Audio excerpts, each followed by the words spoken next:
The protagonist, Haruka, is struggling to survive in a strange world.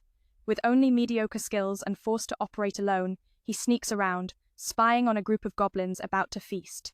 But, in a moment of carelessness, he steps on a dry branch. The crack alerts the goblins, who immediately abandon their roasted pig to chase after Haruka because, honestly, he's a tastier target. Yet, this was all part of Haruka's cunning plan to wipe out the goblin horde.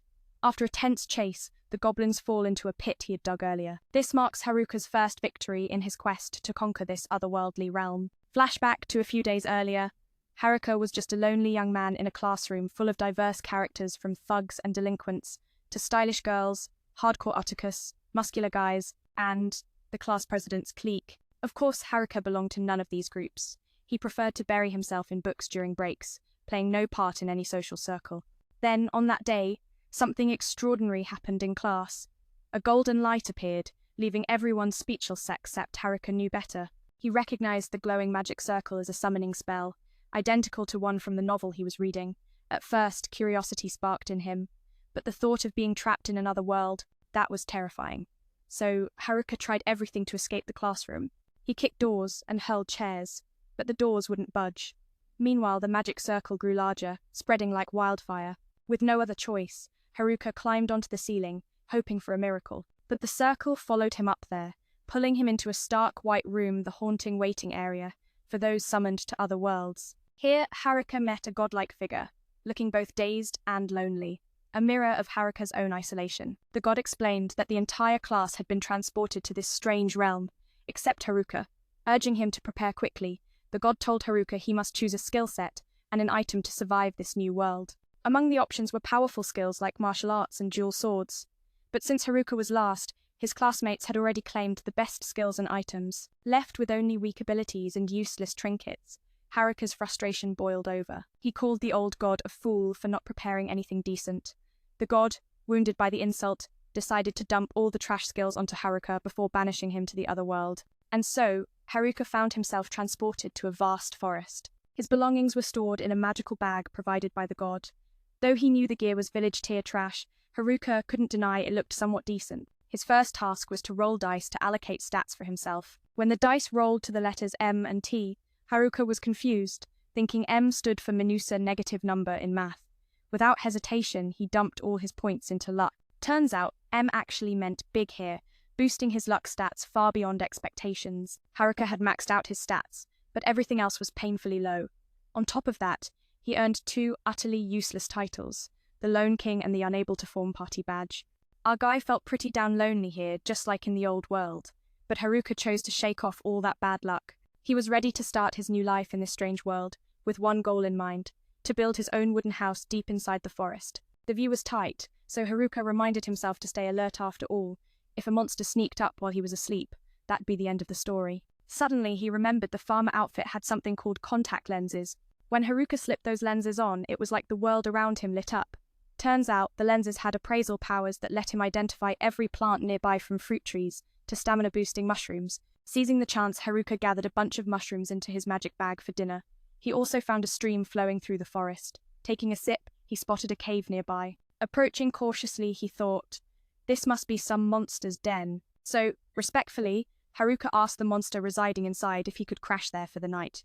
The cave was a bit spooky, but spacious and cozy. He pulled out his lantern and tent, then quickly lit some dry leaves and firewood to warm himself up. Before sleep, Haruka checked his status. After watching for monsters all day, he'd gained the 1,000-mile eyes skill, but before he could explore all his new powers, exhaustion took over and he fell asleep. The next morning, he breathed a sigh of relief. Thanks to his lantern's monster-repelling magic, he finally had his first peaceful night in this other world. Before heading out, Haruka cooked some mushrooms to stave off hunger. Luckily, the farmer outfit came with a hoe and knife, helping him whip up a pretty decent breakfast. Sometimes, Haruka felt like he was on a survival challenge show, just like those YouTubers. He decided to camp near the stream temporarily. To survive long-term, he knew he had to secure food and safety first. For now, mushrooms and herbs were fine for food, but the real fear was a monster ambush. Just then, Haruka spotted two young goblins roaming the forest, looking weak and silly. Drawing his staff, Haruka braced himself for battle. Though scared, he was determined to grow stronger. First, he powered up his staff with a muscle-strengthening skill, then burst from the bushes, striking the first goblin so hard it went dizzy. The second goblin charged with a club, but Haruka cleverly dodged and shot an energy beam that slammed the goblin into a tree, knocking it out cold. That was his first victory in this new world. Though victorious, Haruka knew he had much to improve, especially keeping his spirit strong for future fights. He looted the goblin's club, but it was short and heavy, too clumsy for him. On the bright side, he leveled up, boosting his stats and staff skills after swinging non-stop all morning. By day 3, Haruka was sick of mushrooms and craved meat, but the class president kept warning him not to eat recklessly, so he forced down the last of the mushrooms to stay strong for battle. The day before, he'd mastered a magic barrier skill, imagining how pleased the otherworldly housewives would be if he opened a magic barrier shop. Eager to learn more, Haruka ventured deeper into the forest. At first he thought he'd found a pile of meat on the ground, but nope, just more mushrooms. His craving was so bad he almost believed meat grew on trees. Thankfully, he snapped out of it and returned to magic training. Wrapping his body in magic, Haruka dashed like the wind. Magic made him move lighter and made his staff strikes sharper. 2 higher-level goblins fell with a single blow, but when 3 appeared, he got scared and held back. He knew his limits and wasn't about to get cocky. In the following days, Haruka set a routine: hunt goblins by day, practice magic, and crafting by night. By Thursday, he could defeat goblins in one hit and had even crafted furniture to enjoy a kingly lifestyle. One night, he spotted a wild rabbit and chased it madly, desperate for meat's taste. But just as he caught it, he sensed a group approaching. It turned out to be the class bullies. Not wanting to hang with them, Haruka planned to retreat to his cave and feast alone. But the group was large, so he used his 1,000-mile eyes to spy on them and was shocked to see nearly everyone from class there, even the class president. Haruka was stunned but only cared about the class president, since they'd become acquaintances since school started. He decided to let the rabbit go elsewhere here in this harsh world. Having a friend would be a rare treasure. Just as Haruka considered calling out to her, he stopped himself. The freedom of being alone felt perfect, a carefree life where no one could touch him. So, he resolved to face this world solo. Seeing the bullies approach, Haruka dove into the bushes to hide. But a blonde thug heard a noise and checked the bushes, making Haruka panic, fearing discovery. Luckily, the rabbit darted out, startling the thug. The bullies called him crazy and left. Haruka exhaled in relief, narrowly escaping capture. On his path to conquer this world, Haruka noticed a gang of bullies approaching. Instinctively, he dove into the bushes to hide, heart pounding. But a blonde guy from the group heard a noise and stepped into the thicket to investigate, sending waves of panic through Haruka. Would he be discovered? Luckily, just then, the little rabbit Haruka had seen earlier burst out of the bushes, startling the blonde. The gang quickly mocked him as a fool and turned away, leaving Haruka to breathe a sigh of relief. Though he wanted nothing to do with these troublemakers, Haruka was relieved not to have been caught. Curiosity got the better of him, and Haruka followed at a distance to hear their nonsense. To his dismay, all they cared about was leering at the girls in class like the busts of the class vice president or the thighs of a swim club member. Haruka could only shake his head at their pointless chatter. Yet, he was sure they wouldn't dare eye the class leader after all. She was the one guiding the whole class since their first year. Haruka also noticed a timid young man named Tanaka among them. Why was this shy guy hanging out with such a sleazy crowd? After their talk ended, the gang headed upstream. Haruka guessed the whole class was probably gathered upstream too, but he preferred solitude. Sometimes being alone felt like freedom. Returning to his cave, he checked everything was safe. That night, as Haruka slept peacefully, he suddenly heard the clash of swords outside. At first, he thought some midnight hooligans were causing trouble, but when he stepped out, he found the otaku crew struggling fiercely against a horde of goblins. Seeing them suffer so much, Haruka planned to lend a hand. However, these warriors were all pros, no help needed. Haruka recalled that, in their class, everyone was a top athlete or a prodigy, often from prestigious families. Sometimes he wondered how a nobody like him even made it in. Just as he was about to head back to bed, Haruka spotted another group of goblins sneaking up to ambush the otaku, so he chose to stay and fight alongside them. After all, he once shared a bond with these guys. Gripping a wooden stick, Haruka charged forward, knocking 2 goblins unconscious instantly. When the otaku realized it was him, they showered him with heartfelt thanks. Haruka, however, stammered awkwardly, hadn't spoken to anyone in a while. Taking the moment, he invited them to visit his stylish home. As soon as they stepped inside, the whole group was stunned. Haruka alone had crafted such a magnificent place. The spaciousness and comfort, all for one person, was something only Haruka could truly enjoy. Meanwhile, he asked about the class's situation and was shocked to learn the otaku had just been chased away by the rest of the class. They then began recounting everything from when the entire class first arrived in this other world. Back then, everyone was terrified and confused, doubting whether the god who brought them here was real. Even the normally composed girls were crying, desperate to return home. Only the otaku crew remained confident they had read countless isekai novels and understood the skills the god had granted them. The class president appeared calm, which surprised Haruka, especially as the rest of the class screamed hopelessly. She urged everyone to keep quiet. But when the goblins armed with clubs appeared, even the class president's face paled in horror. The usual bullies showed their bravado, yet when facing monsters, they were just as scared as anyone else. Only the otaku wielded weapons and magic with confidence, battering the goblins into oblivion. Seeing this, the muscle-bound students quickly joined in to help. Within minutes, the goblin threat was completely eliminated. Once calm returned, the class president advised everyone to move to a safer location. Some kids were crying, desperate to go home, but the otaku crew stood tall confident from the countless isekai novels they'd devoured, ready to wield the newly granted powers. The class leader remained calm, surprising Haruka amidst the chaos of the class's frantic cries. She urged everyone to stay quiet, but when the goblin horde appeared, even the fearless bullies were struck dumb with terror. Only the otaku wielded weapons and unleashed spells, striking down the goblins with fierce determination. Seeing this, the muscle-bound students rushed in to lend a hand, and within minutes, the goblins were vanquished.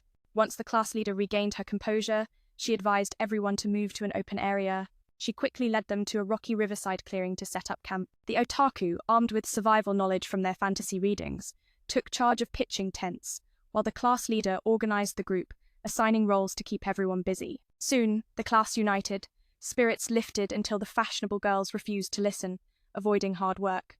The bullies joined in, shirking responsibilities and leaving the otaku to handle everything. The class leader was left utterly exasperated. Unable to stop the saboteurs, the class's unity crumbled.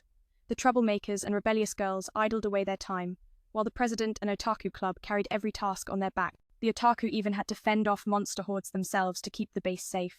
Exhausted yet determined, the otaku fought tirelessly to slay monsters and level up. They had witnessed the troublemakers snagging dirty, manipulative skills from that mysterious white room, mostly mind control magic, that could bend the will of the girls in class to their command. To stop these schemes, the otaku doubled down on monster hunting to grow stronger. That night, the troublemakers practiced fighting to level up, with the otaku shadowing them closely, trying to predict their next move. Just as expected, the troublemakers began plotting to build a harem, even aiming to capture both the class president and vice president for their wicked games. The otaku rushed back to warn the president, who vowed to level up and stop them. Days later, the troublemakers successfully activated their mind control powers. Spotting the president, they grabbed her to test their magic.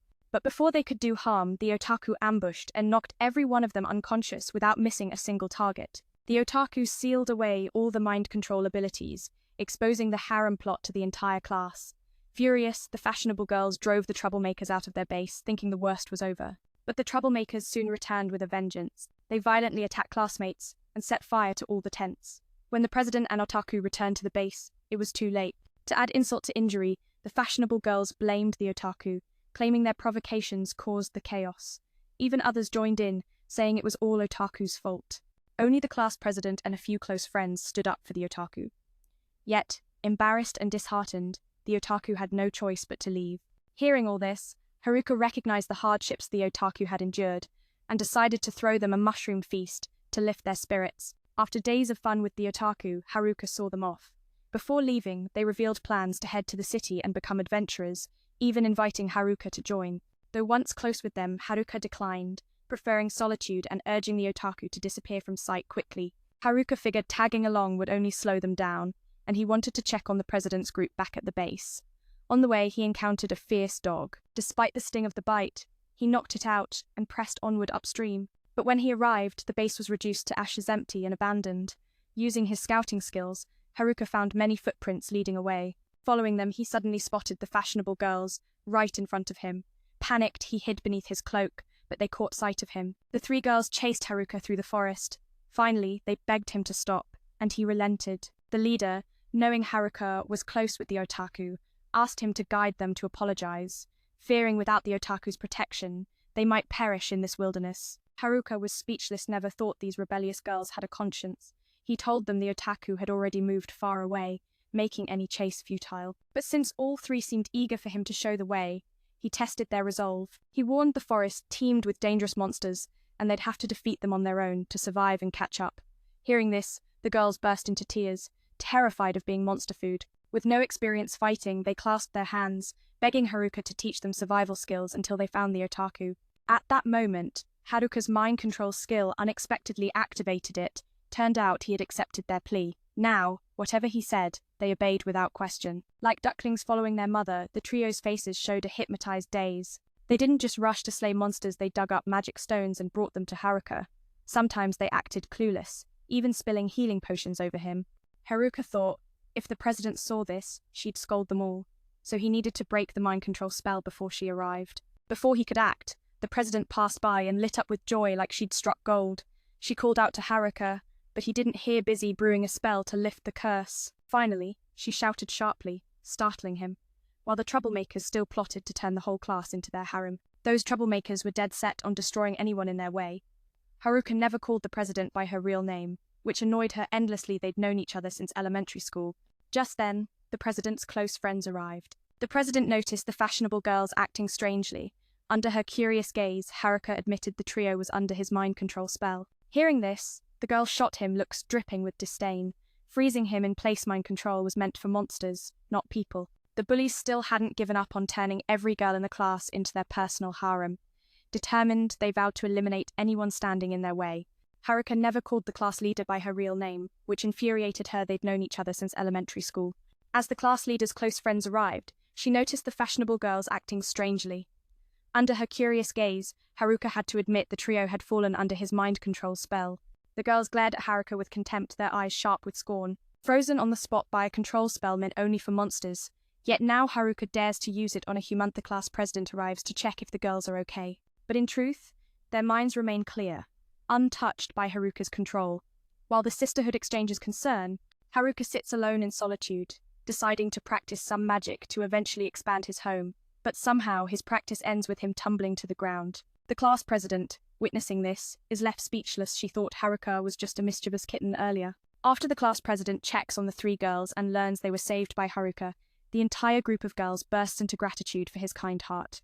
Feeling shy, Haruka quickly bids farewell and heads home. The class president, stunned that Haruka has a home in another world, and even built it himself, leaves the girls even more amazed. She immediately calls a sisterhood meeting to discuss lodging for the group. According to Haruka, his home includes a bathhouse, kitchen, and can house about 240 people. Hearing this, the class president is visibly impressed. While she was roughing it like a wildling, Haruka was living like royalty. Encouraged by the class, the president boldly asked if the girls could stay at Haruka's place just for one night. Haruka's heart swelled with joy. Never did he imagine his female classmates would spend the night in his home. Soon after, Haruka led the sisterhood through winding forest paths, twisting and turning through the woods. Hours later, exhausted but victorious, they finally arrived. Though tired, the moment they stepped into the spacious, well-equipped home, the sisters' spirits instantly revived. None could believe a place so vast and comfortable existed in another world. Their amazement even outshone the otaku group's reactions. Haruka, slightly embarrassed, wasted no time showing them around the rooms. Before he could finish, the girls excitedly dashed off to the bath. Seeing them all squeezing into the bath left Haruka and the class president speechless. It turned out the sisterhood had lived in the forest so long they were used to bathing au naturel. Feeling overwhelmed by sharing space with so many girls, Haruka gracefully ceded the house to them and retreated to his tent for the night. At that moment, the class president approached Haruka with heartfelt thanks. She confessed that after the otaku left, the boys in class also disappeared, leaving everyone uneasy. Thanks to Haruka, the girls regained their spirits and enjoyed a hot bath and a delicious meal, which lifted everyone's mood. Only the class president felt useless, lacking survival skills unlike the otaku crew. Seeing her down, Haruka encouraged her, reminding her that she had done her best to protect the girls. The otaku were born for this otherworld adventure, so she shouldn't compare herself to those eccentric survivalists. The class president smiled, grateful for Haruka's words, which restored her happiness. Still, she thought Haruka was even stranger than the otaku after all. He was the first to build a house in the other world. She wished him a good night and retreated inside. While the girls fell into deep sleep, Haruka remained wide awake, his mind spinning with images of the girls gathered around him. How could anyone sleep like that? The next morning, just as Haruka was drifting peacefully, a girl arrived to wake him, announcing breakfast was ready. Before he could fully process, she slipped into his tent and cozied up close. Feeling shy at the proximity, Haruka asked what was for breakfast. When he heard grilled fish, his joy was so overwhelming he bumped his head on her. Holding the fish, he ate with tears of delight streaming down his face. Two girls wondered why he didn't catch fish himself, given the stream was brimming with them.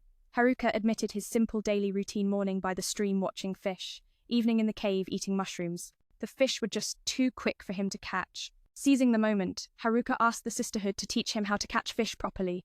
It turned out one girl in the class was an expert, ready to share her skills and bring new hope to Haruka's survival journey. Harnessing the power of lightning magic made fishing feel like child's play. Haruka found this technique incredibly handy, so he asked her to conjure it once more.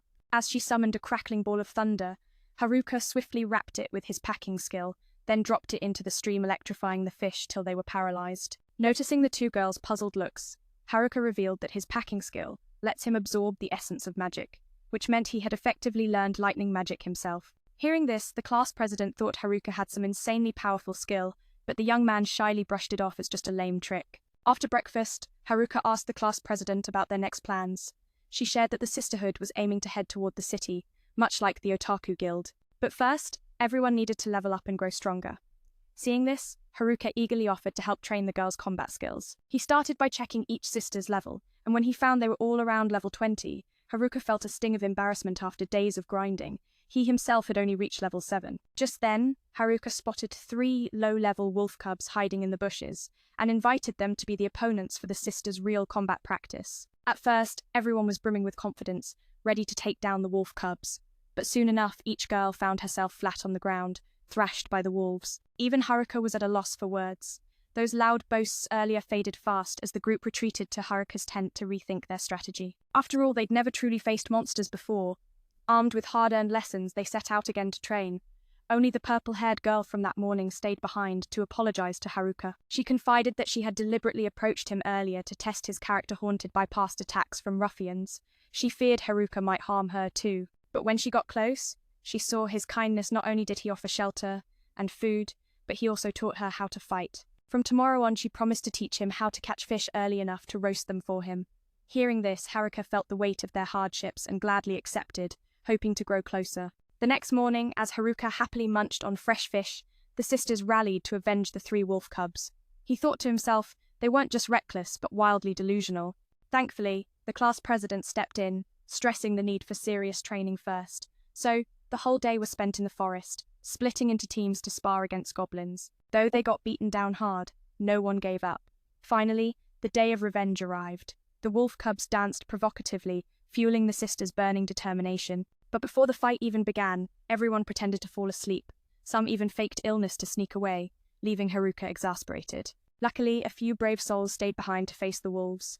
After a fierce, heart-pounding battle, the 3 wolves were utterly crushed. The group rejoiced. It was proof their grueling training wasn't in vain. The class president arrived to congratulate them, and they even managed to make peace with the wolves, though the beasts couldn't quite grasp the human language. Haruka felt a bittersweet joy, thinking his lonely life might soon resume. But the class president surprised him with an invitation to journey to the city together, flashing a serious look that left Haruka speechless. The next morning, she packed enough food, fish, and mushrooms to feed the whole class, but their overloaded bags looked more like a supermarket haul. Haruka decided to leave some supplies behind to lighten their load. Once everything was ready, the group set off toward the city. Haruka sensed this trip would be fraught with danger and warned the class president to stay alert at all times.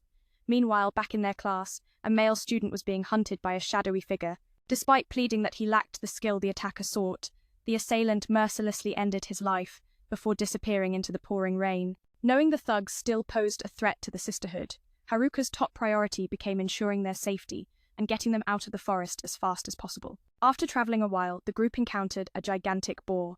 Haruka stepped forward to fight, instructing the sisters to stay back and observe carefully. He dodged the beast's first furious strike with grace. The Otaku Guild had warned that while boars were tough, they were slow and vulnerable to magic damage, especially elemental magic. Haruka wielded 4 great elemental magics: fire, earth, water, and wind, most of which he'd mastered through his packing skill. Before he could decide which spell to unleash, the boar smashed a tree, revealing his hiding spot. The beast charged aggressively, but Haruka circled behind and landed a heavy club strike on its back, sending it collapsing. Even Haruka himself was surprised that physical attacks worked on it.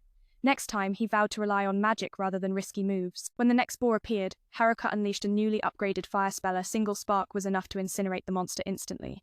The sisters watched with envy, frustrated they couldn't learn anything from him. With powers like his, how could any monster stand a chance? That night, the girls gathered around a campfire in the forest for dinner. while Haruka busily set magical traps around their perimeter, guarding against enemy ambushes. He also prepared tents designed to repel monsters and sense their presence, confident their safety was assured. Next, Haruka checked their route for the journey ahead. Using his appraisal skill, he created a map that suddenly flashed a warning. Expecting monsters, they were instead confronted by 4 burly men who looked just like the thugs. Fortunately, these were 4 members of the Muscle Guild, and Haruka breathed a sigh of relief. Meanwhile, the class president witnessed the meeting. Haruka wondered why the Muscle Guild had returned. Were they stalking the sisterhood? But the Muscle Guild insisted they weren't chasing girls. They just wanted to meet Haruka. Haruka jokingly guessed they might be into guys, which made the Muscle Guild bristle with indignation.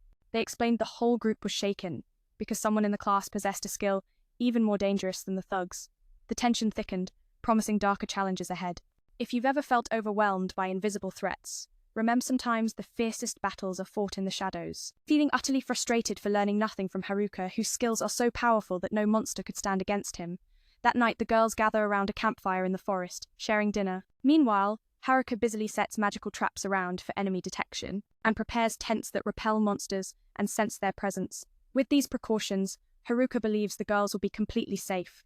Next, he checks the route for tomorrow's journey. Using his appraisal skill, he develops a map, but suddenly it emits a warning. Expecting monsters, Haruka is surprised to see 4 guys who look exactly like thugs. Luckily, they turn out to be the Muscle Crew, so Haruka breathes a sigh of relief. On the other side, the class president watches this meeting unfold. Haruka wonders why the Muscle Group came back. Is it because they're tailing the girls? But the Muscle Crew insists they aren't following girls, only wanting to meet Haruka. Hearing this, Haruka jokes they might be interested in a different kind of fun, which annoys the muscle guys. They explain they're worried because someone in class has a skill even more dangerous than the thugs. After thinking, Haruka recalls it must be the stealing skill. The Muscle Crew says the thugs don't have stealing powers, they only talk about manipulating girls, so someone else in class wields this terrifying skill. Even if Haruka had stealing, they'd be relieved because he'll become the lone king. Haruka insists he only has control magic, not stealing. The muscle guys are left speechless, realizing control magic is just as dangerous. In short, the threat is real and close. Even if Haruka possessed the seizure skill, they could rest easy, because he was destined to be a solitary king anyway. Haruka calmly revealed he didn't have seizure, only the power to command. The Muscle Club was left speechless. Command was just as perilous as seizure, so it goes. Today again, the Muscle Club came to warn Haruka about seizure, pledging to tail the ruffians to uncover their plans. They also asked Haruka to apologize to the class president on their behalf for ditching last time. After that, the group bid farewell. Haruka set off into the night without hesitation. Meanwhile, the class president was burdened with a secret and needed a private moment with Haruka to reveal it. The next morning, Haruka rallied the girls to pack carefully for crossing the forest. Seeing their fiery spirits, he half-joked they must have drunk some magical potion. The class president pulled Haruka aside to ask about last night. Haruka said the Muscle Club had sent their apologies, but the president wasn't concerned with that. Instead, she shyly prepared to share a secret. Before she could speak, Haruka shocked her by revealing he already knew she possessed the terrifying seizure skill. The class president's eyes widened in disbelief. How long had Haruka known? It turned out he just read her expression, unlike the Muscle Club who were clueless. Yet, for some reason, Haruka chose to help her keep this secret, knowing seizure was a deadly skill that could steal lives and powers. Haruka explained how the Otaku Club had sealed away the villain's dark skills, but not the class president's seizure. They trusted her kindness. This moved the president to tears. She blamed Haruka for the situation, saying he must take responsibility. But Haruka, too shy around girls, fled rather than face it. Now weary from a long journey, Haruka set up a fruit juice stall for the girls. Some, lacking money, offered their bodies in trade. Luckily, the class president stopped this madness. Surprisingly, Haruka was bold enough to take money from everyone in the class. Even though they'd traveled further today than yesterday, the group had to camp overnight again. Haruka chose a picturesque riverbank as their sanctuary for safety. But he had to scout the surroundings, and he enlisted the class president and the girls to help before dashing off. First, Haruka cloaked his body in magical armor, then used a weight spell to lighten himself to the maximum. This combo let him leap through the forest like a ninja without needing any flying powers. Just one strong jump sent him soaring high, giving him a bird's eye view over a wide area. But unskilled in landing, Haruka awkwardly flailed midair, trying to keep himself aloft. The result? A free fall that drained nearly all his blood, his body crashing down like a fallen star. This fall wasn't just a stumble. It was a brutal lesson in humility and vulnerability. Even the mightiest can be brought low by a single misstep. Yet through the pain, Haruka's resolve only deepened each scar, carving the path of a true hero. Luckily, Haruka wrapped his body in magic just in time, otherwise he'd have been done for. Seeing Haruka battered and bruised, the class president couldn't understand how he managed to scout like that, and the young man admitted he'd been a bit reckless today, falling from the sky. But before heading back, Haruka still managed to pick some fruit to make juice. Even though others tried to grab some, Haruka reserved all of it for the class president. Thanks to Tam's scouting yesterday, Haruka's group moved swiftly today. Occasionally, the girls paused to play around, giving Haruka a refreshing view, but sometimes the group had to bolt headfirst as monsters in the forest chased them down. After countless hardships, Haruka's team finally emerged from the woods. Everyone was thrilled, thinking the city was right ahead. Even though the view was clear, Haruka stayed cautious, checking safety for everyone. He noticed a new skill called walking on air in the status board, so he stepped into the sky, leaving the class president stunned. She urged him to stop before he face-planted like yesterday, but Haruka said he just wanted to scout ahead safely. Using his celestial eye skill, Haruka spotted a group of otherworldly people surrounded by monsters. Hearing this, the class president immediately rallied the team to rescue them. Haruka thought the president and her sisters were too naive. There was no proof these otherworldly folks were good. Maybe they were bandits. He warned everyone not to risk it, but the class president insisted she was ready to fight back if they were hostile and, if they were good, she wanted to lend a hand. Knowing her intentions, Haruka geared up for battle. First, Haruka strengthened his body with magic armor, then used weight magic to lighten himself. Finally, he conjured a wind spell to launch himself forward. Once high enough, he switched to airwalking, but soon realized the class president had grabbed onto his cloak. Turns out, the wind had swept her along, forcing her to cling on. Despite her warnings about enemies ahead, Haruka pushed forward, and the duo crashed straight into the battlefield, causing a massive explosion. After the impact, the class president and the monsters lay unconscious. The adventurers nearby were stunned, not knowing what just happened. When they learned Haruka had saved them, they thanked him warmly. Haruka found out 2 of them had been tasked with protecting merchants from the Adventurer Guild, as blue wolves often ambush travelers here. They hoped to make some money but ended up beaten nearly to death by the wolf pack. With the class president still unconscious, Haruka decided to wait for the sisters before planning their next move. Meanwhile, he shared some mushrooms to ease the adventurers' hunger. As they ate, everyone marveled at the precious mushrooms that restored vitality. Seeing their joy, Haruka felt reassured but couldn't help feeling jealous that the adventurers teamed up with such pretty girls. When the sisters arrived, they eagerly approached the elf girls like fans meeting idols. After chatting, the adventurer team escorted Haruka's group to the city, and the girls rushed in like kids at an amusement park. Haruka even drew a line marking the first important spot on their journey. Meanwhile, a group of thugs were busy hunting monsters to level up, plotting to hunt the sisters once strong enough. But first, they aimed to break the sisters' skill seals by targeting the Otaku Guild. The muscle-bound group panicked when they realized the thugs had begun their scheme. Upon entering the city, the girls were taken on a tour of the bustling market. Although lively, Haruka felt out of place, he still preferred the solitude of his forest. Having safely escorted the sisters, he planned to hand over responsibilities to the class president and return to the woods. The sisters scattered to explore the city, while Haruka stayed put to relax, which frustrated the class president. She blew a whistle, gathering everyone to announce their next plan. First, they'd visit the Adventurer Guild to exchange items for money, then register as adventurers to gather intel on the Otaku Guild. Shimazaki eagerly agreed, eager to meet and apologize to the otaku. Upon arriving at the guild, Haruka was intimidated by the fierce-looking men inside. Luckily, one adventurer, Haruka, had helped stepped up to vouch for him, allowing Haruka to meet the guild leader. Haruka told the class president and the others to register themselves while he spoke with the leader. The guild leader's grim face made Haruka think he was about to be torn apart, but the man only wanted to thank Haruka for saving important guild members.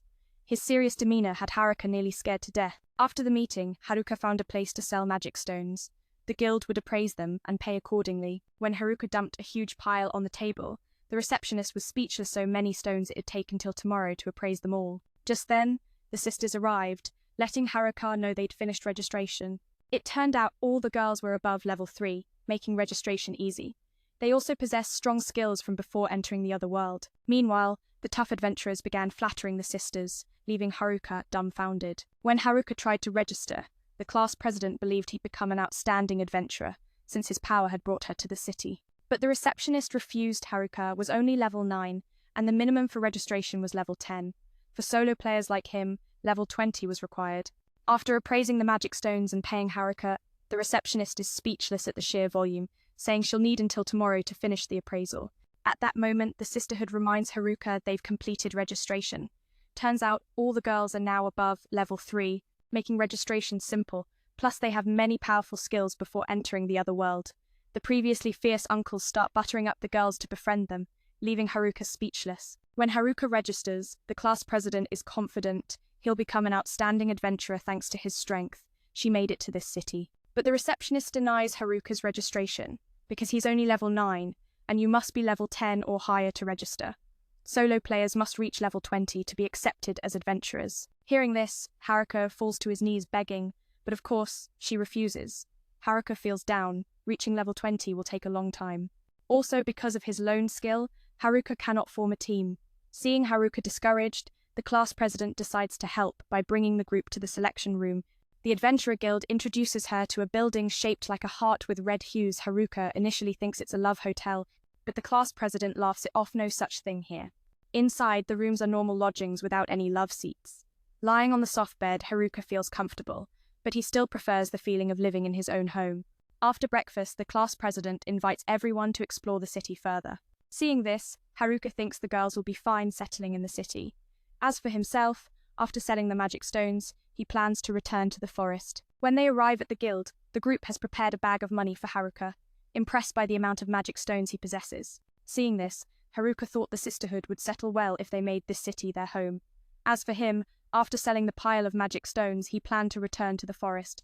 When they got back to the guild, a pouch of money was waiting for Haruka's bounty of magic stones was so massive the guild leader didn't have enough cash on hand. So, the leader handed Haruka 8 million yen up front, promising to pay the rest later. Realizing this sum held the same value as in his old world, Haruka felt like he had just become a millionaire overnight. It turned out he earned not only from the magic stones but also from slaying the blue wolf. With this fortune, Haruka could indulge in shopping before heading back to the forest. The class president then suggested the group go out to buy essential supplies. Seeing Haruka's wealth, Uncle Geku pointed him toward a place full of fun. Thrilled, Haruka thought he was about to go out and party with the ladies, so he grabbed his money bag eagerly. But instead, Uncle Geku led him to a secret weapon shop. Haruka's excitement deflated a bit. According to Uncle Geku, this shop had plenty of gear perfect for Haruka. Though the shop owner looked a little rough around the edges, he never sold anything but high-quality weapons. Haruka picked up several items, inspecting them carefully. Indeed, the gear from the Cloak of Invisibility to magic swords was top tier, so he didn't hesitate to splurge. Just as he was about to head home, a curious necklace caught his eye. The number 7. The shopkeeper explained, this necklace could combine multiple items 7 to be exact, melding their powers into one. Intrigued by this convenience, almost like a farmer's all-in-one outfit, Haruka wanted to buy it immediately. But before he could pay, the class president showed up. Caught red-handed for sneaking out late, Haruka hurriedly explained he just wanted to grab the ivy necklace and then head straight to bed. Right then, the necklace and all his gear suddenly glowed. Haruka blinked in surprise, realizing they had combined on their own. The shopkeeper scowled, clearly annoyed that Haruka used the equipment before paying. He slapped a price tag of 10 million on the goods, leaving Haruka speechless. Luckily, Uncle Geku bargained the price down to 8 million, just enough for Haruka to cover. So, from millionaire to broke in a single night, Haruka's pockets were empty and his shopping spree cut short. Now he planned to venture outside the city to gather more magic stones and earn some cash. But to go beyond the city limits, adventurers needed proper permits, and sneaking out among the female students would surely raise alarms with the class president. So, Haruka donned the newly combined Cloak of Invisibility from last night to slip out unnoticed. As he passed by the class president, she caught a familiar scent but couldn't quite place it. Once outside the guild, Haruka quickly removed the cloak. No guards were around here. Free at last in the quiet streets, Haruka felt the thrill of freedom. Yet even in this moment, the weight of responsibility lingered, a reminder that every step forward carried its own shadows and light. If you've ever felt the pull between duty and desire, maybe Haruka's journey strikes a chord within you. Just as Haruka leapt over the city wall, he was spotted by some girls from the volleyball club. Startled, he accidentally knocked 2 boulders against the wall, causing himself unbearable pain. Seeing this, 3 of the girls approached to check on him, but Haruka knew there were 4 girls in the group. Using his ability to sense presence, he discovered the 4th was busy picking clothes at a street shop. This girl was shamelessly changing outfits right in the middle of the street without a hint of embarrassment. Haruka had to rush over to persuade her before she finally listened. Only Haruka felt disheartened. Their escape plan had already failed. The next morning, the sisterhood set out beyond the city on their first mission as adventurers. The class president warned Haruka he was not allowed to follow, fearing he might run away. Of course, Haruka pretended to obey to ease the class president's worries. Once everyone had left, Haruka used his cloaking robe to sneak out. Outside the city, a wave of joy washed over him. He was ready to dash straight to the forest sanctuary. Even when he crossed paths with a goblin family, he ignored them, too eager to retreat to safety. His flight was halted only when a band of highwaymen blocked his path, intent on robbery. At first, he planned to ignore them and sprint away, but one of the thieves hurled a wooden staff to stop him. Haruka explained he was just heading back to the forest, but the bandits remained hostile. Knowing they had witnessed his presence, the thieves wanted to silence him. Haruka yelled that he only wished to return to the woods, then unleashed a burst of magical fire that sent 3 bandits flying meters away. It turned out Haruka's wooden staff, entwined with ivy, had transformed into a magic wand. Mistaking him for a wizard, the bandits charged in close combat, but Haruka combined martial arts with magic, knocking each one out cold. Casually he revealed he was unemployed, not a sorcerer. The gang checked his stats. Sure enough, Haruka was just a level 9 layabout. Thinking he was as weak as a snail, the thieves resorted to weapon skills to finish him quickly. Haruka knew these were powerful finishing moves, but the thugs lacked skill, their attacks wild and slow, missing every strike. After a frantic exchange of blows, the 3 bandits collapsed, exhausted. Just then, a girl arrived in a carriage, awkwardly thanking Haruka. Her clumsy words made him sigh, thinking he'd met another clueless soul. She introduced herself as Mary, daughter of a city lord. Mary had been attacked by the bandits, and asked Haruka to escort her the rest of the way. Grateful for his help, she wanted to repay him. Hearing the word repay, Haruka eagerly accepted, forgetting all about his plan to return to the forest. As they travelled, Haruka confided that he had recently left the city of Omu because the guild there stifled him with endless magical trials, blocking his path as an adventurer. He assumed the Lord of Omu was just as unkind. Upon hearing this, Mary burst into tears. She revealed she was the very daughter of Omu's lord whom Haruka had just insulted. Determined, she vowed to bring him back, to prove how wonderful the city truly was. Thus, Haruka's second escape plan crumbled once again. Meanwhile, the gangsters clashed with the Muscle Club, who had always guarded the sisterhood from ill intentions. The Muscle Club was determined to keep the gangsters out of the city. But before the fight could begin, a Muscle Club member was suddenly stabbed in the back. A gangster rushed forward only to be fatally stabbed by the mysterious attacker. Enraged, the gangsters surged forward, but the shadowy figure wielded a sword picked from the ground, cutting down the entire gang with swift precision. Overwhelmed, the Muscle Club was forced to retreat, yet the mysterious swordsman blocked their escape, allowing no one to flee the forest. Back in the city, Haruka felt utterly powerless, trapped once more. The young lady kept pleading with him, so he couldn't refuse. Upon entering the castle, Haruka found the vastness stifling, not a place for him. Planning to sneak away, he was caught by Mary. Though he tried to explain, Mary knew he intended to escape and insisted he stay to enjoy a feast she had prepared as thanks. But Haruka was too busy devouring the food to pay attention to Mary, which only frustrated her.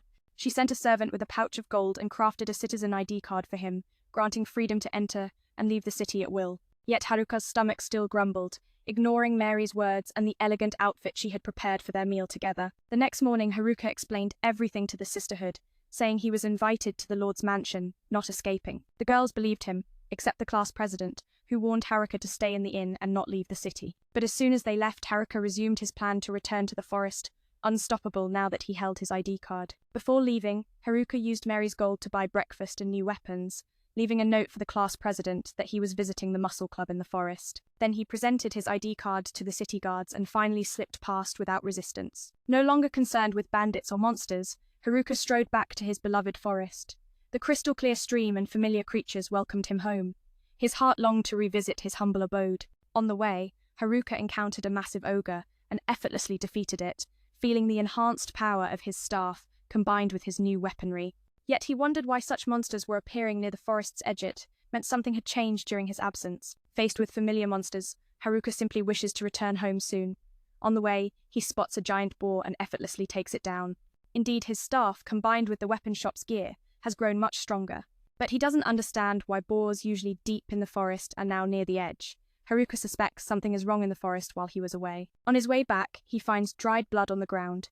Knowing the otaku group specializes in the other world, so the blood is not theirs. It's likely the muscle crew and the thugs fought, so Haruka rushes to find them immediately. Using his tracking skill, he follows the blood and footprints, eventually finding the 4 muscle members sitting quietly together.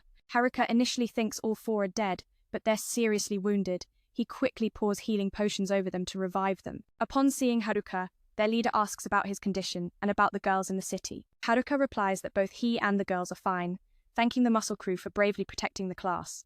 They tell Haruka the thugs were killed by a very strong enemy, even the muscle crew struggled against him. During the battle, all their weapons were taken by this mysterious foe, whose target was none other than the class president, the wielder of the rare and secretive steel skill. Hearing this, Haruka's heart sank with unease. So few knew about this ability, yet somehow this enemy did. The muscle gang added that their captor had mercilessly tortured them, desperate to uncover the class president's whereabouts. Now that Haruka had returned, they felt reassured, believing that with him fighting alongside, victory was within reach. But Haruka's mind was torn. All he wanted was a peaceful, solitary life in the forest. So, he resolved to face the enemy alone, refusing any help. The gang was shocked, thinking Haruka too young and inexperienced to take on such a foe solo. Yet, seeing the fierce determination blazing in Haruka's eyes, they realized he had a plan. Haruka instructed the muscle gang to head back to the city and inform the girls' group. Trusting his judgment, they handed over the mission to him and prepared to leave. In truth, Haruka believed it might have been better if they stayed and fought, but if everyone fell, no one would remain to protect the class president and the girls. So, he alone would bear the burden of defeating this dark menace. Before confronting him, Haruka knew he had to grow stronger. Meanwhile, the class president searched desperately around the city for Haruka. Though he had left her a message, she was far from calm. Haruka, on the other hand, was carefully plotting his strategy against this traitorous enemy. The muscle gang disclosed that the enemy wielded a devastating weapon skill, but from their fight with the bandits, Haruka understood that even this skill had weaknesses. To exploit them, he needed to develop a new ability. Just then, Haruka spotted several high-level goblins tracking blood trails toward him. With a swift swing of his staff, he struck each one down flawlessly. Yet, despite the kills, he still hadn't leveled up. He needed stronger monsters. Fate intervened in the form of a level 23 goblin queen, quick and deadly. Haruka had to dodge fiercely, relying on his cloak and agility to survive. He couldn't deny the enemy's weapon skill was formidable, seemingly without flaw. To overcome this, Haruka concentrated his magic power, blending multiple skills into his staff. With a single, decisive strike, he felled the monstrous foe. Joy sparked within him the realization that combining even basic skills could forge a powerful edge. This became Haruka's enduring battle philosophy. Just then, a goblin emperor suddenly appeared behind Haruka, making his heart leap. At level 50, it towered over Haruka's modest level 9. Undeterred, Haruka fused his skills again, crafting a brand new technique and pouring all his strength into his staff. Charging headlong at the goblin, Haruka's strike found its mark, but the beast was far from phased. In a shocking counter, it swiped gently at Haruka's face, leaving a wound, then unleashed a storm of lightning-fast combos, forcing him into a desperate dance of evasion. Yet, Haruka quickly spotted an opening and shoved the monster back. Though bleeding, the goblin possessed a fierce regenerative power. Suddenly, it launched a devastating slash at Haruka, sending him flying backward. Haruka had to admit, the Goblin King was a daunting foe. But Haruka refused to complain. After all, the muscle gang had suffered far worse wounds. Gripping his staff tightly, Haruka charged again, unleashing his final strikes. It wasn't until dawn that the beast finally fell. With this victory, Haruka ascended to level 11, filling him with joy. Back home, he eagerly researched the Jack-of-all-trades title and discovered it slowed his level-ups but let him learn skills rapidly. From the recent battle, Haruka mastered a powerful skill called illusion. He could cast it so swiftly that enemies couldn't even react with their weapons. Confident, he believed this move could counter the villain's powers. That evening, the villain tracked Haruka's blood trail to his forest home, where Haruka stepped out to confront him. When the villain removed his hood, Haruka recognized him as Tanaka's scoundrel from the delinquent gang, who always pretended to be weak. Meanwhile, the Sisterhood, exhausted from a day of leveling, returned to the city. At the city gates, concern filled the air. Haruka had been missing for 2 days. They spotted the battered muscle gang returning, their leader assuring he was fine. The class president, relieved, hoped Haruka was with them, but the gang revealed Haruka was fighting alone deep in the forest. Haruka greeted Tanaka sarcastically, welcoming his uninvited visit. Yet Tanaka cared little, for Haruka's true target was the class president. Casually, Tanaka spilled his entire plan. He'd manipulated the delinquents to break apart their class and slaughtered all the boys without mercy. He had nearly crushed the muscle gang before forcing them to seek the class president. Yet, in a twist, the gang tricked Tanaka, leading him straight to Haruka. With a cold farewell, Tanaka set off, eager to save time and avoid battling a lone fighter wielding weak skills. But Haruka, staff raised like a gauntlet, challenged him anyway. Though isolated, he vowed to protect everyone. Tanaka accepted the deadly duel, confident Haruka would be his next victim. Tanaka began with a powerful spell, flexing his might. He sneered at the skills Haruka had learned in the White Room, dismissing them as useless, too weak to stand against him. With a flick, Tanaka hurled stones straight at Haruka. Meanwhile, the class president desperately wanted to join the fight, but the muscle gang stopped her, believing Haruka had this under control. Haruka struggled to dodge Tanaka's brutal attacks, who even used magic to slow his movements. Before finishing Haruka off, Tanaka demanded to know how he was discovered. Haruka explained his suspicion. Tanaka was a math genius who strangely hung out with delinquents. Something didn't add up. Surprised by Haruka's insight, Tanaka admitted his long-term plan to become the strongest in this world by exploiting delinquents to find skill thieves. Then, with cruel precision, he lashed Haruka with vines and set him ablaze. But Haruka absorbed the fire completely, leaving Tanaka wide-eyed in shock. The ivy from before had magical properties that absorbed spells. Combining the vine with his magic staff, Haruka could easily drain enemy magic. While Tanaka was still stunned, Haruka launched a relentless counterattack. Suddenly, Tanaka pulled out an infinity sword to block the assault. Realizing magic attacks were useless, he planned to crush Haruka's spirit with weapons. Tanaka revealed he had copied a vast arsenal from their class, from hammers and axes to swords and spear-switching weapons rapidly to corner Haruka. His speed was blinding, leaving Haruka barely able to react. Finally, Tanaka wielded a katana, slashing Haruka all the way across to the riverbank. Gloating, Tanaka expected Haruka to break and surrender soon. Haruka had to admit, his opponent's versatility was overwhelming. He guessed Tanaka's skill to steal abilities came from defeating others, each victory adding to his deadly arsenal. The muscle gang had warned Haruka about this mimicry skill. Tanaka's goal to eliminate the class president was to steal her skill-stealing power. With that, he'd plunder everyone's strongest skills, becoming the ultimate cheat. He confessed this was his dark ambition, and Haruka must be destroyed to stop him. Under the onslaught of terrifying weapons, Haruka found himself cornered, unable to strike back as Tanaka easily dodged with illusion magic. Seeing Haruka's exhaustion, Tanaka assumed victory was near, but Haruka grinned. Hey, was just playing along. Suddenly, he dodged with ease, surprising Tanaka. Haruka had purposely let Tanaka unleash attacks to uncover the mimicry skill's weakness. Tanaka admits that's his goal, to eliminate Haruka before he causes trouble. Despite facing powerful weapons, Haruka is pushed to the edge. He can't attack Tanaka because Tanaka easily dodges with illusion skills. Seeing Haruka seemingly discouraged, Tanaka thinks he's accepted defeat. But Haruka was just joking. He's far from giving up. The hero skillfully dodges Tanaka's attacks, surprising him.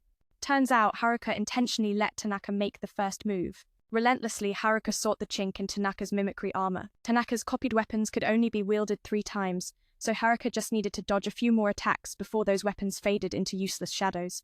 Slowly, Haruka attuned to Tanaka's strike rhythm. With graceful ease, Haruka dodged Tanaka's stab and countered with unerring precision. Feeling the moment ripe, Haruka charged straight at Tanaka, ready to finish the fight. But Tanaka, ever defiant, unleashed a fiery orb, forcing beads of sweat to trace Haruka's brow. This wasn't just any foe. Tanaka was a cunning adversary, wielding overwhelming skills like a shadowy puppeteer. He revealed there was yet a trump card hidden, one Haruka had never seen. Before Haruka could react, Tanaka moved like lightning, striking from all sides with seemingly weak blows, tricking Haruka into underestimating him. But it was a masterstroke of deception.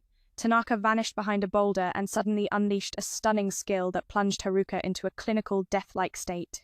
As Haruka collapsed, Tanaka's twisted smile betrayed his belief that victory was his at last. Fueled by anger, he even stomped on Haruka, furious that he'd been forced to reveal his secret skill. He coldly wished Haruka eternal rest, then turned to leave. But just steps away, Haruka suddenly sprung back to life, stunning Tanaka beyond belief. How could the 100% success stun fail? Haruka explained it wasn't luck alone. His body was resilient, his fortune unusually high. That rare chance of survival had been enough to tip the scales.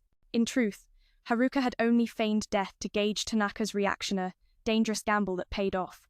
But stepping on his head? That was crossing the line. Tanaka seethed, calling Haruka's skills trash, yet the boldness to brag infuriated him more. Haruka fired back. Even trash skills can shine when wielded with care. He trained tirelessly in puppet control, turning his own body into a nimble marionette.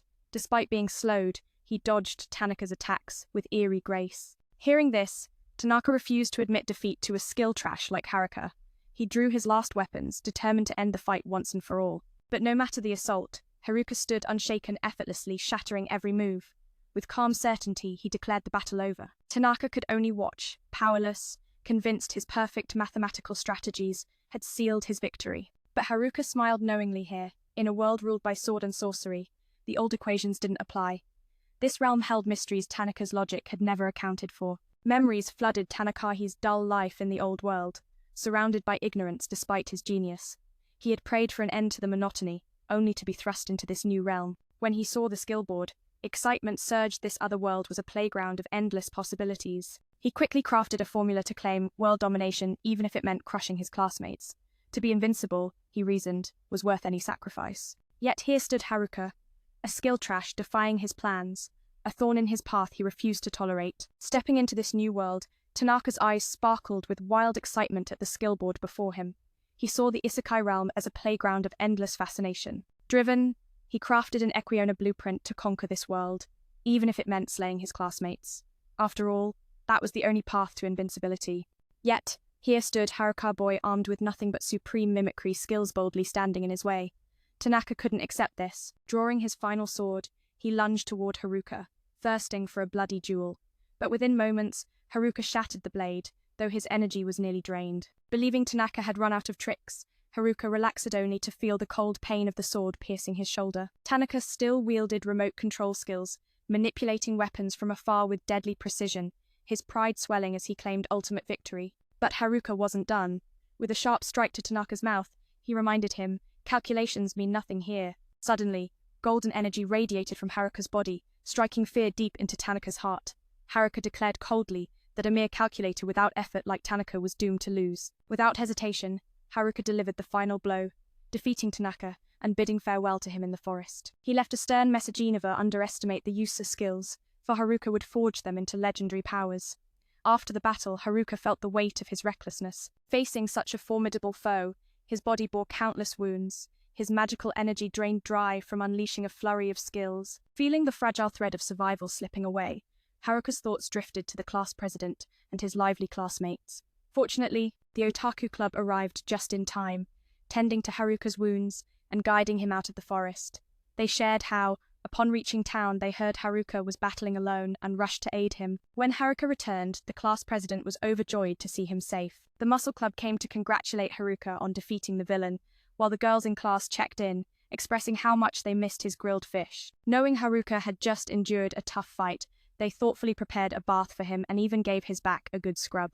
At that moment, the delinquent girls apologized to the Otaku Club for previously chasing them away, clearing past misunderstandings. Seeing everything settle peacefully, Haruka planned to slip back into the forest and resume his solitary life.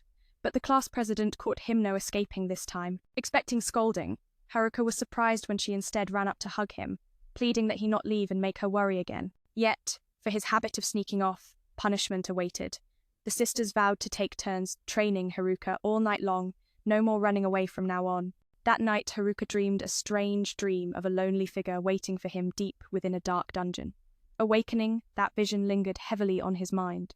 Though still weak from battle, he sought out the Otaku Club, who lately had been hunting dungeon monsters to collect rare treasures. They shared a secret. Inside the dungeon lay a treasure known as the Favor Ring, an item that could boost one's reputation and charm others. After explaining, they set off on their journey, leaving Haruka behind. Though he wished to remain solitary, he resolved to return to his cave butt every time he tried. The class president appeared, blocking his escape. After being scolded by the sisters just yesterday, today the class president lectured him at length. Finally, Haruka knelt, apologized, and dared not argue she was even scarier than Tanaka. Recalling the otaku's words about the favor ring, Haruka decided to brave the labyrinth to claim it, hoping no one would dare scold him again. Meanwhile, Lord Omi worked tirelessly to improve the city, which had suffered economic setbacks due to increasing monster attacks.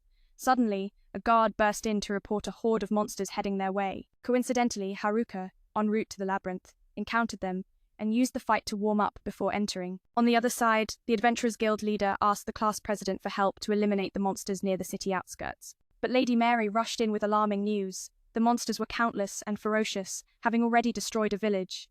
The adventurers quickly readied their weapons to defend the city. Returning to the inn, the class president informed everyone, and suddenly realized Haruka was missing again. Meanwhile, Haruka fought the monsters alone, swiftly dispatching the smaller ones and preparing to face their king. That afternoon, the adventurers gathered at the city gate, faces grim as the overwhelming monster numbers loomed.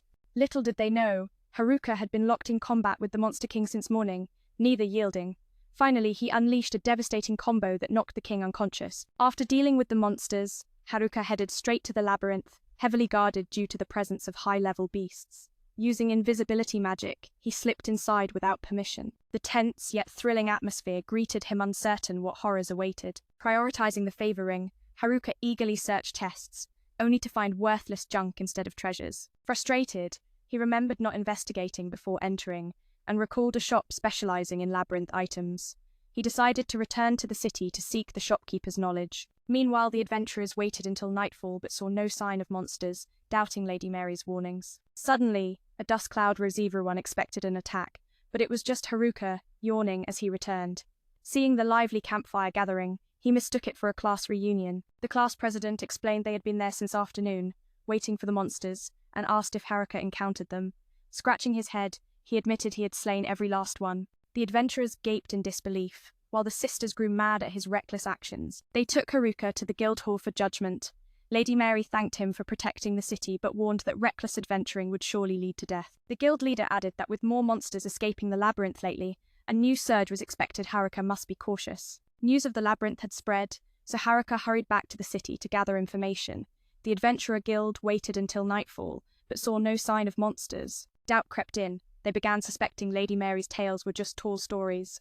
Then a cloud of dust rose, sparking hope for an attack. But it wasn't monsters, it was Haruka, yawning and tired, returning home.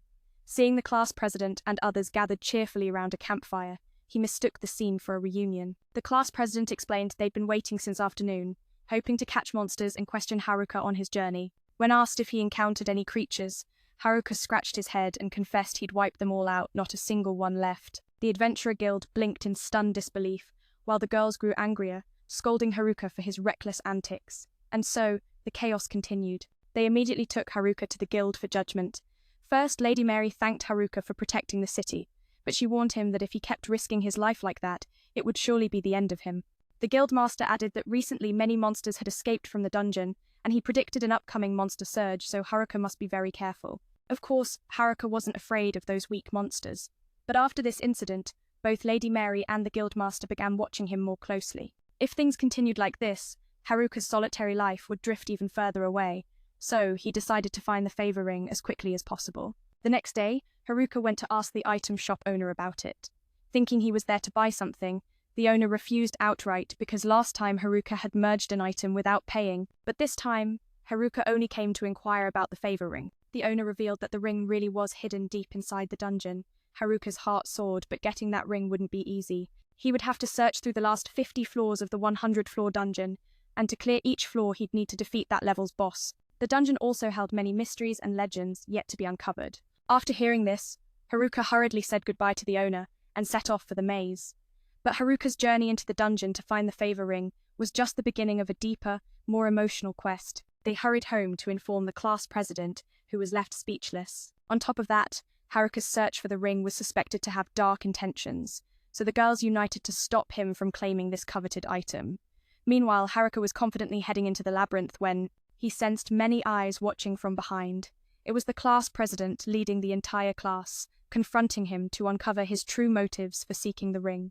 Haruka quickly spun a tale, claiming he was just after a ring that could let him talk to animals, but everyone knew better. So Haruka didn't bother explaining and plunged straight into the labyrinth.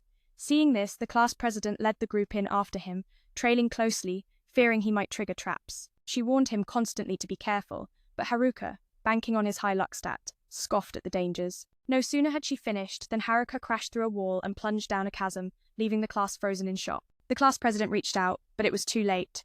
Haruka fell for what felt like an eternity, still not hitting bottom.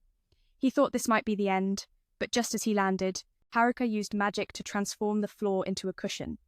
Though he escaped death, the eerie atmosphere sent chills down his spine. This was the final floor, and who knows what traps or final bosses awaited. Unsure how to proceed, he decided to use levitation magic to return to the first floor. But levitation only lets you hover, it doesn't move you upward, so he had to find another way out. Here, Haruka awakened a spatial awareness skill, allowing him to perceive the dark dungeon's layout clearly. He also gained trap detection, a skill that just activated after stepping on a trap. Combining these two abilities, Haruka discovered no traps in front, but found a mysterious room that seemed to hold clues to returning to the surface. He also realized this place was actually the 101st floor, not the 100th, meaning he'd have to face the dungeon's strongest boss. Meanwhile, the class was steadily descending floor by floor, searching for Haruka. He, however, felt suffocated amidst the dense miasma and soon reached the lair of the final boss. As the door opened, a terrifying magical aura burst forth, making Haruka hesitate. He had never faced such power before. Using his appraisal skill, Haruka identified the monster before him as the Labyrinth Saint, boasting a fearsome level 100. Meanwhile, the class had reached floor 47 but still hadn't found Haruka. They guessed he was trapped on the last floor. While the class president fretted, the otaku group remained optimistic, believing that no matter the odds, Haruka would find a way out. But they all understood this place was no ordinary dungeon. It was a test of will, wit, and heart. A formidable final boss lurks deep within the Labyrinth Saint, its power amplifying the strength of every monster inside. Danger looms if they press onward, prompting some to urge the whole class to retreat. But a brave girl speaks up, reminding everyone how Haruka has saved them time and again. Now is the moment they must stand by him. Hearing this, the class president's heart swells with hope and rallies everyone to continue their journey. Haruka resumes his appraisal, but the monster's secrets remain locked only that it belongs to a high-tier magical species. Even Tanaka, from before, isn't near its level yet. Knowing ranged magic won't win, Haruka steels himself for close combat to seize the first advantage. Using super speed, he darts behind the bestially to face a reflex swifter than his own, catching him off guard. Every strike Haruka launches is effortlessly parried by the monster's blade. Sweat beads on his brow as he exchanges blows with this lightning-fast foe. To triumph, Haruka must unearth its weaknesses, mind races for a strategy to break the relentless assault. As Haruka confronts the final boss, strange phenomena ripple through the labyrinth. Lord Omi's worry grows heavy under a brewing storm, while Lady Mary senses an ominous chill. Her father entrusts her to alert the adventurers prepare to fight. Haruka knows his opponent's speed is terrifying. Pouring all his magic into boosting his own pace, he matches the monster's super speed. Yet, each time he targets its weak point, the sword intercepts, forcing him to expend vast magic just to stay ahead. Despite his efforts, Haruka's speed falls short. A flash of the future shows the monster's blade piercing him. That glimpse awakens his mystical skill, the divine eye of the seer. One careless moment means death. To prevent that fate, Haruka attacks relentlessly. Though his body and magic reach their limits, his spirit ignites with fierce excitement. But the monster remains unscathed, its vitality unbroken. Just when it seems the beast will strike the final blow, it holds back. Haruka realizes he's the only one attacking. The monster doesn't wish to fight. Unlike previous foes thirsting for blood, this labyrinth lord spares him, clearly underestimating his strength. Feeling his own weakness sting, Haruka summons his last strength to circle behind and strike for the finish. But the monster anticipates his move, gently pressing its sword to his throat not to kill. Haruka senses the labyrinth lord is controlled by a dark energy, forced to fight against its will. Suddenly, the staff in Haruka's hand glows, absorbing the darkness. He recognizes it as a sacred relic meant to banish evil. With renewed resolve, Haruka battles to the brink, drawing out the shadowy curse. As he suspected, the lord is trapped, yearning for release through his victory. Moved by this truth, the monster drops its sword, but the darkness surges again, engulfing the creature. Haruka knows he may have to strike to end its suffering, but compassion wins over. He embraces the labyrinth lord, recognizing a kindred soul trapped in solitude, much like himself. Then, an unexpected skill activates mind control, leaving Haruka speechless, unsure how to cancel it. For now, he tries to befriend the creature. Though the labyrinth lord cannot speak, it senses Haruka's goodwill. A new appraisal reveals it has reverted to level 1. To Haruka's surprise, the lord is actually a girl named Angelica, blushing shyly. Haruka invites Angelica to quickly find an exit. Just as they escape the room, a golden-armored monster level 100 blocks their path. Haruka's strength is spent, and panic rises. Thinking fast, he breaks the ceiling and uses flight magic to ascend. But 2 level 99 bull-headed beasts emerge, furious over their disturbed home, leaping down to attack. Luckily, the high ceiling saves Haruka, as both beasts knock themselves out on landing. In their fall, they strike the armored monster, draining its health. Angelica wants to wear the golden armor, but her skeletal frame looks awkward. She reshapes her body to fit the armor more gracefully, but Haruka's appraisal shows the armor is cursed. He advises discarding it. Offended, Angelica sulks, refusing to play along. Meanwhile, the rest of the class reaches floor 50. The class president believes Haruka is just ahead. But as they open the door, a colossal one-eyed monster with 4 arms awaits, sparking fear and uncertainty. Mary rushes to the guild leader with her bad feeling about the labyrinth. Though a guard watches over it, his loyalty is questionable. The leader orders all adventurers to stay alert and fight ready, alerting new guild members too. No one knows where the new students have gone. After securing a cloak for Angelica, she brightens up. At floor 98, Haruka confronts a fearsome league monster, resistant to physical damage and armed with deadly skills. But Haruka's persistence wins, defeating it with steady effort. At floor 90B, he faces a swarm of poisonous powder moths, countering with a giant fireball to drive them away. At floor 96, a horde of silkworm larvae covers the area, their tough silk trapping him. Haruka conjures a thin earth wall and rolls through, crushing the pests beneath. On floor 95, Haruka senses danger as a swift, sword-wielding monster strikes with surprising speed. Though it's level 100, he targets its weak points, preparing for the battle ahead. Though the monster moved with a fluid grace, dodging attacks like a shadow in the wind, it also controlled distant swords with eerie precision, leaving Haruka dizzy, unsure how to respond. At that critical moment, Angelica signaled to Haruka to stand down and let her handle things. Both sides braced, their warrior spirits igniting for a fight to the death. As they clashed, Angelica unleashed a fierce slash that split the monster clean in two. Haruka couldn't believe Angelica remained so powerful. Despite her demotion, such strength from a trusted ally gave him hope. With comrades like her, Haruka believed escape from the labyrinth was within reach. Meanwhile, the rest of the class struggled against the one-eyed giant. Each crushing blow from the beast drained their hope, and despair crept in like a shadow. In these darkest moments, the Otaku Club could only think of Haruka, wondering how he would solve this impossible fight. They knew Haruka never gave up when the stakes were highest. He always fought with heart and mind. Now, as the class president and everyone else took a beating, they needed to unite more than ever. So the Otaku rushed to the president, plotting a strategy to take down the monstrous foe. At first, the president rejected the plan, too risky, too dangerous. But the Otaku's determination was unshakable, and finally, she agreed. The plan was simple. One brave soul would charge the monster to gauge its movements. Seeing the beast was sluggish, the bait would draw its attention, poning a window for the girls to strike with magic from afar. Tragically, the volunteer was caught off guard, taking a brutal hit from the monster. Though the pain was fierce, he smiled, mission accomplished. He'd become the lure. Meanwhile, another friend readied a holy bow, taking aim and firing a precise arrow straight into the monster's eye. The beast fell, defeated. After the grueling battle, the class grew closer than ever. The president knew this victory was thanks to Haruka, and she vowed to reach him no matter what. On the other side, Haruka climbed to the 85th floor, while the maze's monsters gathered, preparing to march outward. The guard soldiers still fumed at the student's reckless dungeon intrusion. What if disaster struck, and he had to report it? Suddenly, countless rats scurried out of the dungeon, surprising him. Inside, slimy creatures emerged, spreading terror. Forced, the young soldier rushed back to the Adventurers Guild with urgent news. Hearing this, the guildmaster realized the moment he dreaded had come. The labyrinth's monsters had truly revolted, spiraling beyond control. They were massing in droves, marching straight toward the city. The 100 floors of the maze harbored 100 types of monster-sonide giants, bone warriors forming an unstoppable, endless army. Lady Mary's gut feeling was proven right at last.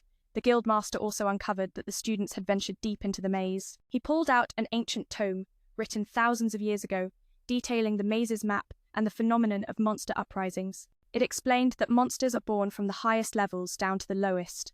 Over time, their numbers grew so vast there was no room left to live. Driven by hunger and desperation, they surged out of the maze to conquer the surrounding lands.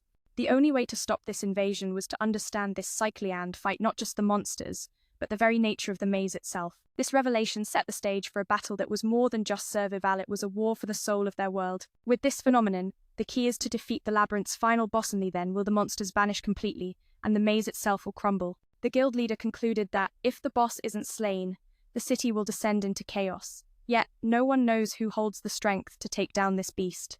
Miss Mary believes that only Haruka can slay the boss.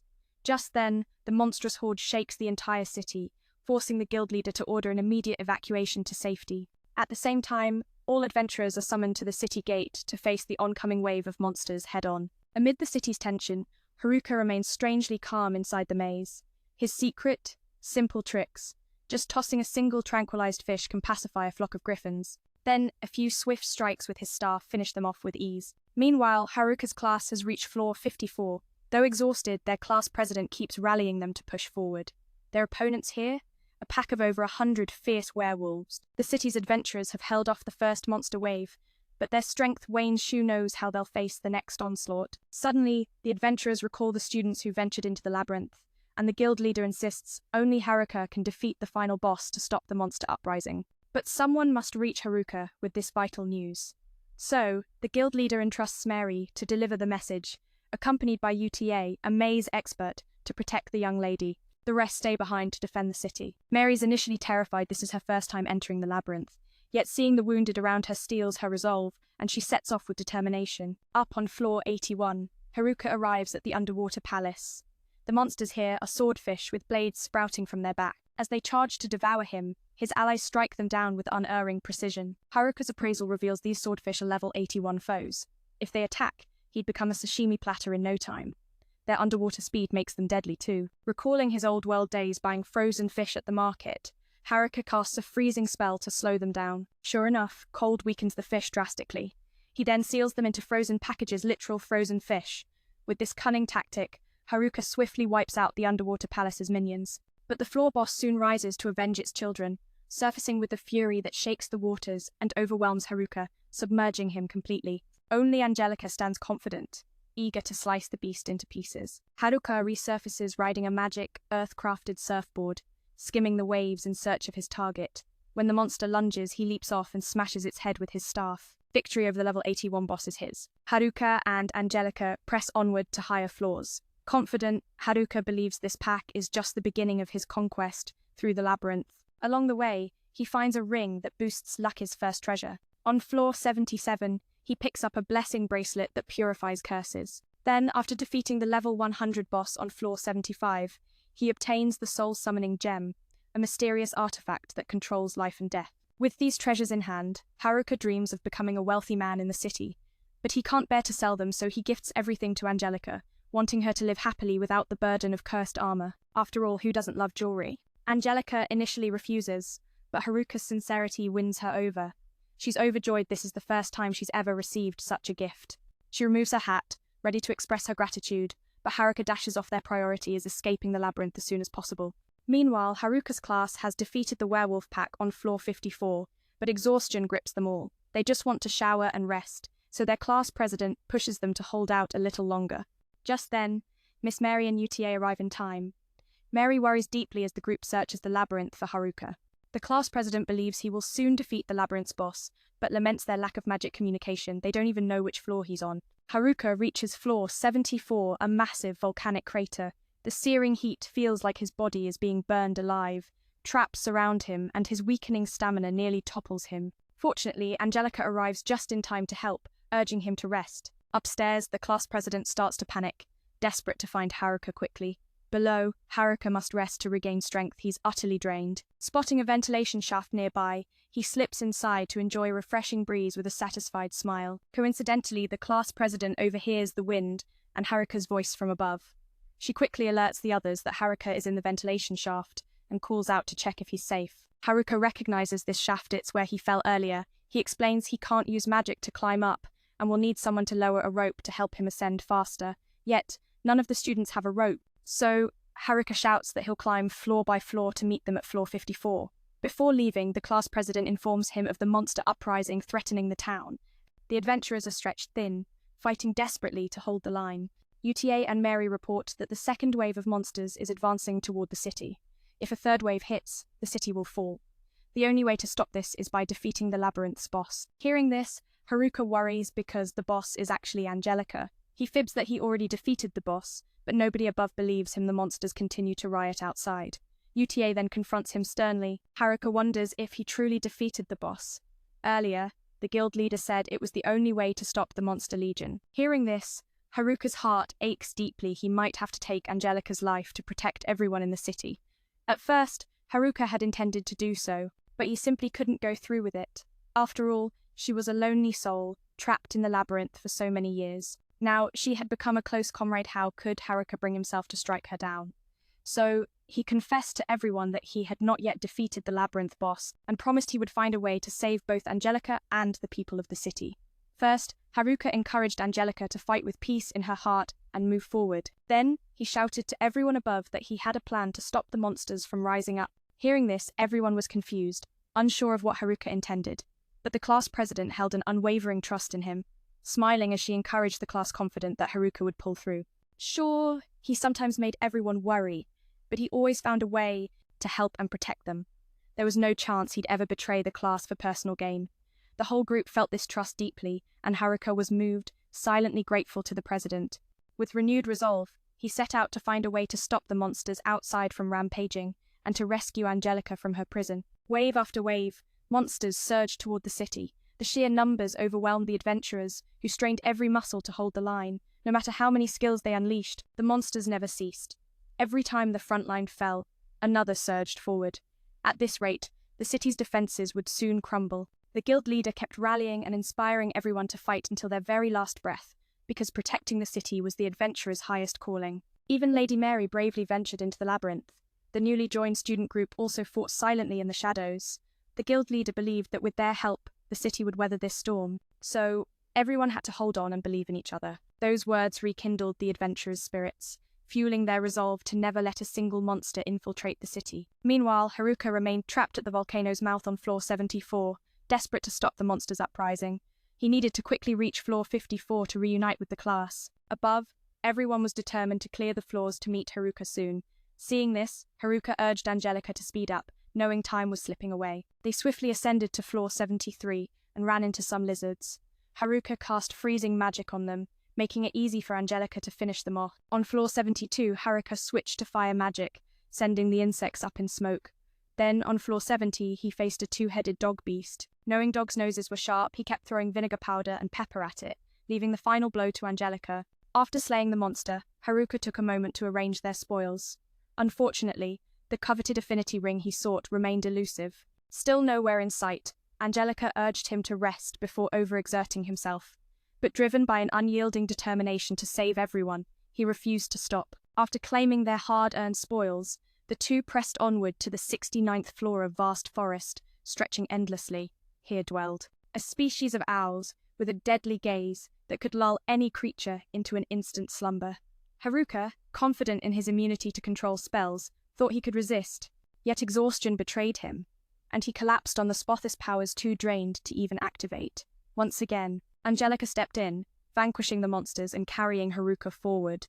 She reminded him that only by resting could he regain the strength to fight on. Meanwhile, the class reps group faced a level 100 Sphinx on the 57th floor, each strike from the beast unstoppable, and, worse, it possessed an immortal body. No amount of slashes or magic could wound it permanently. Every injury healed in an instant. Oputa explained that sphinxes in mazes were monsters who posed riddles. Direct confrontation meant certain defeat. Hearing this, everyone felt powerless, unsure how to fight back. The sphinx unleashed a magical blast, obliterating everything below. Angelica had helped Haruka climb to the 59th floor, and thanks to her, his body had rested and recovered in time. He could even sense the presence of his friends just above, though. They were being crushed by the Sphinx's might, unable to retaliate. Even the power of friendship felt meaningless against such an immortal foe. Hope drained from their hearts. The Sphinx then swiped its claws at the class rep, aiming to finish her off first. But at that moment, Haruka appeared like a god. Using the gauntlet of conflict he'd just found on the upper floors, he erased the Sphinx's immortality curse. Though a level 100 monster, it was now just a steel-tier adversary fated, to be banished from the maze soon. With a single decisive slash, he severed the beast's head. The class rep's relief was palpable. Haruka had returned, albeit too late to avoid their anxious wait, yet their hearts exhaled in unison knowing he was safe. Curious about the armored knight by his side, the class rep sought to know who he was, before the floor suddenly collapsed beneath them. Thankfully, Haruka had anticipated this trap and leapt to safety. Laughing loudly, he declared the collapsing floor was no match for him. Just as his words left his lips, another collapse swallowed the ground beneath, leaving him speechless. Last time, the class rep was heartbroken when he fell to the bottom floor. This time, she gripped his hand tightly, vowing never to let him slip away again. The Otaku Club arrived to help, lifting Haruka safely back up. Spirits soared, finally reunited. The class buzzed with excitement. But there was no time for celebration. The monster horde still rampaged. Mary feared that if the third wave broke through, Omni City would be doomed. All hope now rested on Haruka. He revealed the armored girl was the key to their salvation. Just then, Oputa spotted a portal opening and invited everyone to step outside. After defeating all the dungeon bosses, the portal would emerge. Haruka confided to the class rep that he lacked the strength to vanquish those bosses alone, but clever use of skills gave him a fighting chance. The city's adventurers had held strong. Against the second monster wave, Haruka and the returning students eased their fears a bit, but Mary warned not to underestimate the third its numbers 100-fold greater, their footsteps shaking the very earth. Inside the city, the Lord rallied citizens, urging courage and faith, promising adventurers risked their lives to protect them. Yet outside, despair blanketed the land. Fighting seemed futile. Mary feared Omni-City's destruction was near. In this moment of helplessness, Haruka caught Angelica's gaze, understanding passing between them. She stepped forward, raising her sword high before plunging it into the ground. A surge of powerful magic erupted. Haruka knew she had slain the highest dungeon bosses. Angelica wielded an overwhelming power that kept monsters at bay. A ruler atop the maze, the sole sovereign able to command monsters. She conjured a golden magic circle that caused the entire monster horde to vanish within minutes. Everyone around shielded their eyes from the blinding light. When they opened them, the monsters had disappeared without a trace. Haruka approached, grateful, to his comrade. Thanks to her, Omni-City was safe once more. He revealed that Angelica was the legendary dungeon saint the adventurers had long sought. This revelation stunned the group, sparking both awe and worry. Was she a monster herself? But Haruka assured them she was kind, and had saved him from the darkest depths of the three-way maze. The Otaku Club recognized the dungeon saint as a mythic figure, surpassing even the dungeon king, commanding all monsters. Haruka had to admit the otakus knew everything. Angelica was truly the strongest force in the endless maze. Though Haruka had reset her to level 1, her overwhelming power made her unbeatable. Her strength was limited only within the maze. For monsters outside it, she needed to be close to control them. The class rep wondered where the monsters had gone. Haruka guessed they were hiding. Inside the maze, forced into quarantine by Angelica's commando creature, dared to disobey. In other words, Omni-City had been saved. Joy radiated from everyone, even Haruka, proud to have rescued Angelica. From that day on, the city's residents lived in peace. Haruka took time to... It said that Angelica was very kind. She helped him escape the dark maze. The Otaku Guild realized that the saint of the dungeon was a legendary figure, surpassing even the dungeon king, wielding the power to control all monsters. Haruka had to admit, these otakus really know everything. Angelica was truly the strongest in the endless dungeon. Although Haruka had brought Angelica back down to level 1, her immense power meant no monster could challenge her. But Angelica's strength was limited to inside the dungeon. She had to be close to control the monsters. The class leader wondered where the escaped monsters had gone. Haruka guessed they were now resting, quarantined inside the dungeon, too afraid to come out because Angelica had commanded them and no creature dared disobey. In other words, the city of Omui was saved. Everyone was overjoyed, including Haruka, who felt proud to have rescued Angelica. From that day on, the city's residents lived in peace. Haruka took the chance to check the items he'd gathered from the dungeon. When asked, he said he was preparing for a special event, but the landlady had no idea what mischief he was planning. Soon, Haruka asked the class leader to call everyone to the guild. There, he displayed all the dungeon treasures, exciting everyone. These were ultra-rare gear, not easy to find. Haruka then announced over a loudspeaker that he would offer a huge discount, inviting everyone to shop freely. At first, the boys were confident, determined not to lose to the girls. But in the end, only the girls fiercely competed, while the boys got beaten badly. Turns out, whenever there's a discount, the girls transform into unstoppable shopping warriors. After the shopping frenzy, everyone walked away with gear that fit their unique style. Yet Haruka's mind was elsewhere. His biggest worry was Angelica. Having lived alone in the labyrinth for years, her social skills were practically non-existent. Haruka knew he had to find a way to help her blend into the community. The whole class buzzed with excitement, thrilled by the cool equipment Haruka had brought. They believed he was about to make a fortune. And indeed, Haruka reveled in counting his earnings after the lucrative deal. Just then, the class president arrived to thank Haruka for choosing the perfect gear and also to thank the armored knight. Haruka introduced Angelica, the skeleton from the dungeon, and the class president suspected he had used a charm ring to enchant her. But Haruka confessed he hadn't found such a ring, yet he only used his mind control skill. Hearing this, the class president's eyes burned with disdain, unable to believe Haruka was recklessly wielding such power. Then, she invited Angelica to join the group for a chat. Haruka hoped this would help Angelica connect with the others. Standing before the girls, Angelica was speechlessly nodding and shaking her head to signal that she was a 17-year-old girl. This revelation stunned the group, realizing the labyrinth's prisoner was their peer. The class president encouraged Angelica to share her story, learning she had been trapped in the labyrinth's depth. Despite the curse that weighed on her, Haruka hadn't harmed her. Instead, he saved Angelica and used his mind control to free her from the curse. Now, the class president wanted to support Angelica in any way she could. First, she invited Angelica to the girls' communal bath, hoping to warm the lonely heart hidden beneath Angelica's silence. When they helped remove her stockings, the group was shocked to find real flesh beneath, not a skeleton, and when her armor was stripped away, everyone gasped at the sight of a stunningly beautiful young woman. The class leader hoped Angelica could share her story with everyone. Through her, the leader learned that Angelica had been imprisoned in the dungeon's deepest part. Despite the curse she bore, Haruka hadn't harmed her. Instead, he saved her. Then he used magic to break her curse. Now, the class leader wanted to help Angelica too. First, she invited Angelica to join the girls' communal bath, hoping to warm the lonely heart of this mysterious girl. When they helped Angelica remove her stockings, everyone was surprised to see she had flesh and blood, not bones. Taking off her armor stunned them even more. Angelica was a beautiful young woman. Haruka felt a little sad that he hadn't found the favor ring yet, but was glad for the dungeon expedition. He had leveled up 6 times and learned many new skills. He also thanked everyone in class and Angelica, because thanks to them, the rebellion had ended. But to fight alone, Haruka knew he had to train even harder. The next morning, Haruka stopped by the class leader, who sensed he still didn't know everything about Angelica's past. Haruka asked permission to return to the forest and invited Angelica along, knowing she'd be lonely alone. The class leader looked jealous that the two were going together, especially since Haruka might discover Angelica's true identity.